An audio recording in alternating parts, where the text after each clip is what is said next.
eu sou a Luciana e seja bem-vindo para mais um vídeo. A história humana é muito bizarra. É um puxa e empurra, um grande efeito borboleta onde as coisas mais insignificantes podem levar a uma grande revolução. E não, isso não é um exagero. O mundo é muito grande e já existiu por muito tempo. E justamente por isso, muitas loucuras já rolaram na história da humanidade. E por conta disso que eu criei esse quadro, Histórias Bizarras, onde eu trago fatos verídicos da história humana que são difíceis de acreditar, mas são de verdade mesmo. Ou você acreditaria em mim se eu te dissesse que a rainha Maria Antonieta, provavelmente uma das figuras políticas mais controversas e odiadas da história, na verdade não é o que você pensa? E que a maior parte do que você sabe sobre ela é só uma mentira cuidadosamente fabricada? Porque sim, é possível que a Maria Antonieta não seja tão ruim quanto a maioria das pessoas pensa. Mas, para explicar direito esse caso bizarro sobre a rainha, chamado de O Caso do Collar de Diamantes, que pode ter sido um dos fatores da Revolução Francesa, eu preciso voltar e contextualizar um pouco. Vamos lá, você com certeza já ouviu falar da Revolução Francesa, né?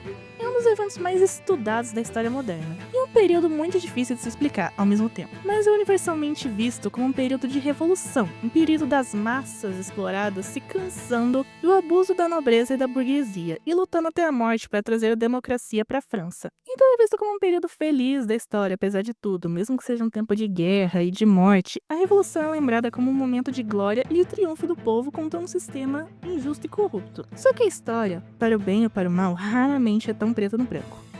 Embora a Revolução Francesa tenha sido um fator muito importante na história da humanidade e foi uma das razões para a democracia e o Estado moderno existirem da forma como são hoje, lá no começo era apenas um conflito minúsculo. E a Maria Antonieta, uma princesa austríaca que foi mandada para a França aos 15 anos para se casar com o futuro rei, o Luís XVI, era uma pessoa metida no meio dessa confusão política de um país que não era nem dela e que ela tinha muito pouco poder para mudar.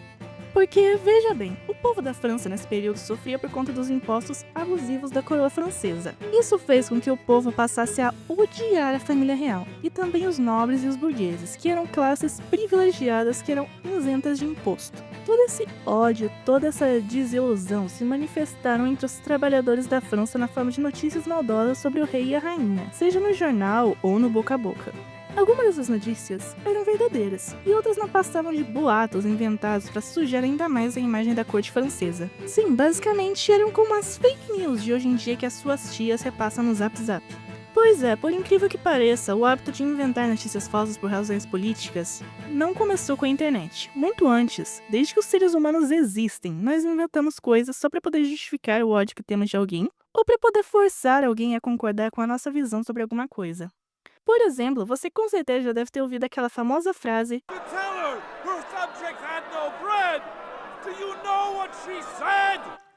Let them eat cake. se o povo não tem pão, que comam brioche. Essa é uma frase muito associada com a Maria Antonieta, para mostrar que ela era muito insensível e fora da realidade que os seus súditos viviam. E sim, se você ouve essa frase, se você acredita que a rainha de um país, uma pessoa que deveria cuidar dos seus súditos, diz uma coisa tão horrível, você fica com raiva, com razão. Porque você pensa em como as pessoas podem simplesmente morrer de fome nas ruas, sem dinheiro nem para comprar um pão, enquanto a família real nada em dinheiro, e ainda culpa os pobres pela situação de vida deles ao ponto de fazer uma piada dessas? Toda a raiva seria pouco. Só que tem um detalhe, essa frase nunca existiu. Não tem nenhuma fonte confiável que comprova que ela algum dia chegou a falar nada parecido com isso. Na verdade, os documentos tendem a dizer o contrário, que a verdadeira Maria Antonieta era muito bem educada e humilde, alguém que nunca diria uma coisa dessas. Isso era só parte de uma manipulação criada por pessoas que odiavam a monarquia e que espalhavam notícias difamatórias sobre a família real e os nobres da França. Era a manipulação das massas para justificar o ódio que sentiam pelos monarcas incompetentes do país, ou para tentar recrutar mais pessoas para a causa antimonárquica. E essa não foi a única polêmica em que a nossa pobre rainha desgarrada se meteu. O caso do colar de diamantes foi outra encrenca em que ela se meteu sem querer. Por puro azar e por causa de uma lada francesa muito conhecida da época, a Maria Antonieta, que provavelmente devia ser a mulher mais humilde da família real, acabou com fama de estelionatária e mentirosa. Tudo por causa de um bendito colar que nem era pra ela. Mas tal, o que era esse bendito colar no final das contas? Esse tal colar de diamantes, um colar incrivelmente caro, foi encomendado, ao que tudo indica, pelo rei Luís XV, avô do marido da Maria Antonieta. Antes mesmo dela sequer pisar na França, o Luís XV tinha a intenção de comprar esse colar como um presente especial para a Madame du Barry, uma dama do Palácio de Versalhes que era amante dele.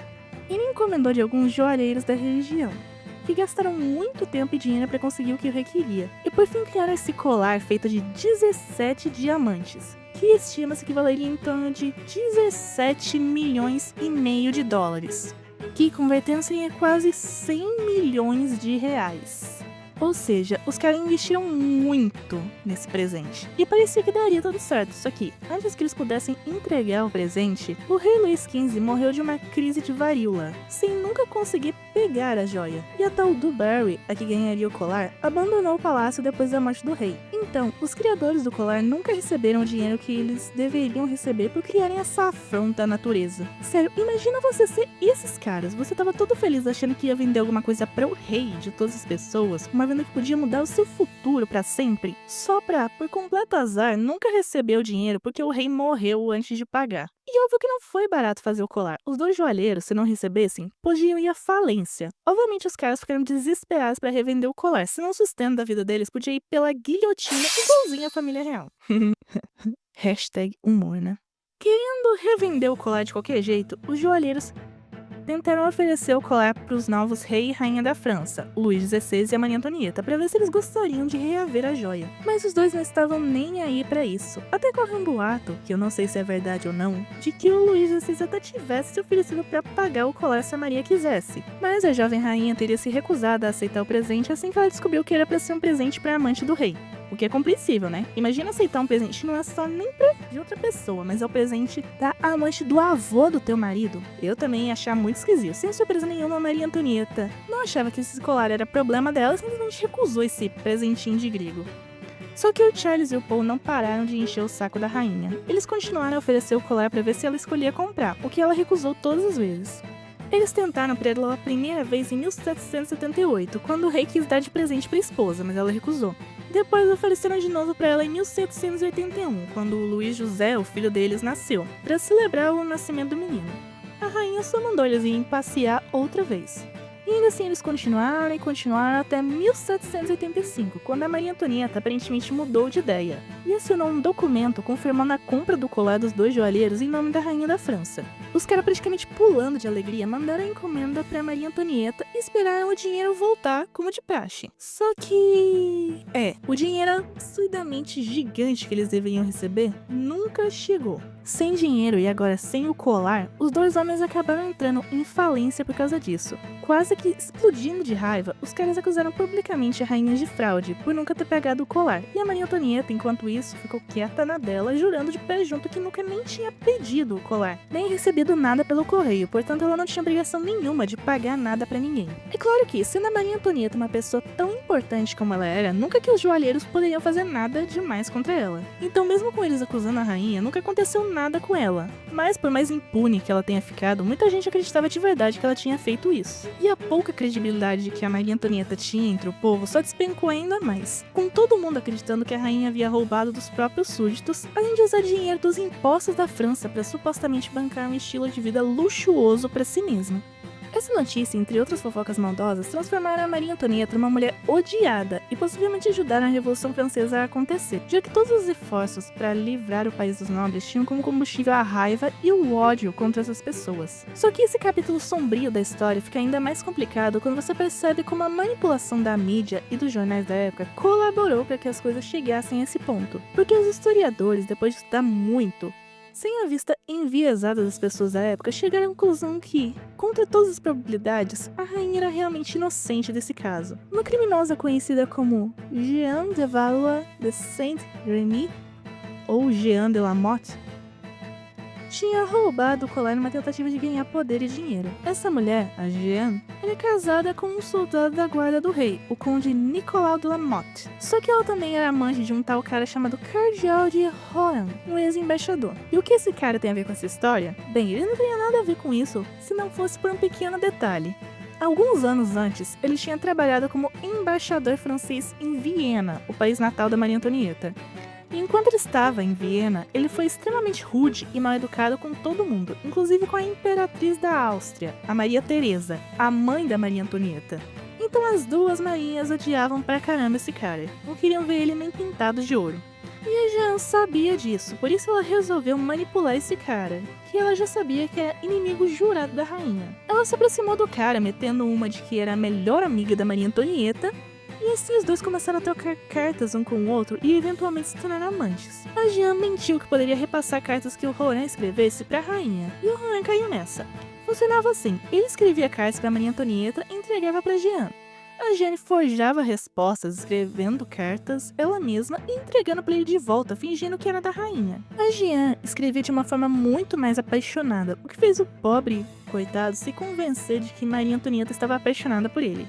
Ou seja, esse cara basicamente estava nas mãos da Jeanne. Ele caiu feito um patinho no plano dela. Ele implorou a Jeanne que marcasse um encontro com a rainha, o que ela conseguiu em agosto de 1784. Nos jardins do Palácio de Versalhes, o Rohan se encontrou com uma mulher que ele acreditava ser a Maria Antonieta. Na verdade, a mulher era uma prostituta, a Nicole d'Oliva, que Jeanne havia contratado por causa de sua semelhança com a rainha. Só lembrando, gente, que isso aí era antes de existir foto, onde o mais próximo que você podia ver de alguém, se você não conhecesse a pessoa pessoalmente, era numa pintura.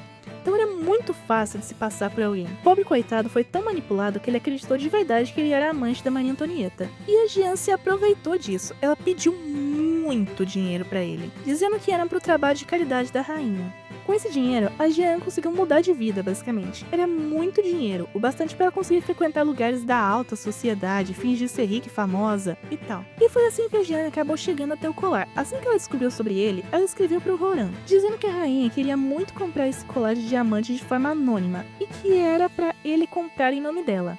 O cara, que devia estar perdidinho de amor pela tal rainha imaginária, comprou o colar em 21 de janeiro de 1785 por 2 milhões de libras, que deviam ser pagas em parcelas pequenas pela rainha. A Jeanne forjou uma assinatura da Maria Antonieta num contrato, então nem o cardeal nem os joalheiros desconfiaram de nada. E a Jeanne, imediatamente, assim que recebeu o colar, sumiu com ele. Ela provavelmente desmontou em fragmentos de pedras preciosas e revendeu no mercado negro, mas o colar nunca mais foi encontrado. E ela teria escapado dessa se não fosse pelos joalheiros, que resolveram acusar a rainha de roubo publicamente, e por conta disso, alguns meses depois, em agosto do mesmo ano, o Rohan e a Jeanne foram presos. Mas no fim das contas, o castigo deles não durou muito. O Rohan foi solto depois de alguns meses de prisão, porque ele foi considerado inocente por ter sido manipulado por ela, e a Jeanne foi condenada à prisão perpétua, mas ela fugiu da cadeia um ano só depois. No fim das contas, quem realmente ficou marcada por toda essa história foi só a Maria Antonieta, que não tinha nada a ver com isso. Mesmo depois que foi comprovado que a culpa não era dela, era da Lamotte, muita gente acreditou que a Maria Antonieta realmente tinha tentado comprar o colar. Não sei se foi por ignorância ou por maldade, mas as pessoas passaram a jogar toda a culpa do escândalo na rainha, dizendo que ela se preocupava mais em comprar um colar ridiculamente caro do que em cuidar do bem-estar do povo. Todo esse problema, no geral, descredibilizou a monarquia, poucos anos antes da Revolução Francesa acontecer. E talvez pode até mesmo ter desempenhado um papel na queda da família real, que foi condenada à morte por guilhotina pouco tempo depois. Apesar do quão sombria e complicada toda essa história, eu acho que ela traz uma reflexão importante sobre como os fatos podem ser manipulados para interferir na opinião pública. E agora, mais do que nunca, com a gente vivendo em um período politicamente complicado e ainda com acesso à internet, que nos alimenta à força com informação durante todo o tempo, muitas vezes nós somos enganados a acreditar em uma mentira sem nem perceber. A gente se isola nas nossas bolhas, vivendo cada um no próprio mundo, só interagindo com o que a gente quer, porque a internet oferece essa possibilidade. E isso nos leva a acreditar no que nós queremos acreditar, seja qual for a verdade, de fato. Quantas vezes eu ou você podemos ter compartilhado uma notícia falsa sem saber? Essa é uma das realidades mais assustadoras da vida moderna. A de que a informação nunca antes esteve tão acessível, mas de alguma forma isso só torna a verdade mais difícil de ser alcançada. Eu espero realmente que sejamos capazes de sobreviver a essa era. Nisso é só esperança, porque eu pessoalmente não vejo solução.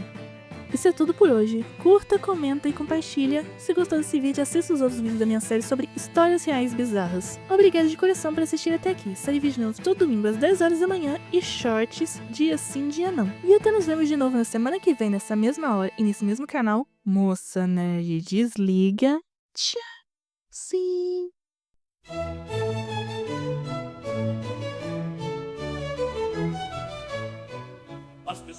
todos nós nascem são livres e iguais em direitos. Não pode haver diferenças justificadas pelo bem comum. A finalidade do Estado é conservar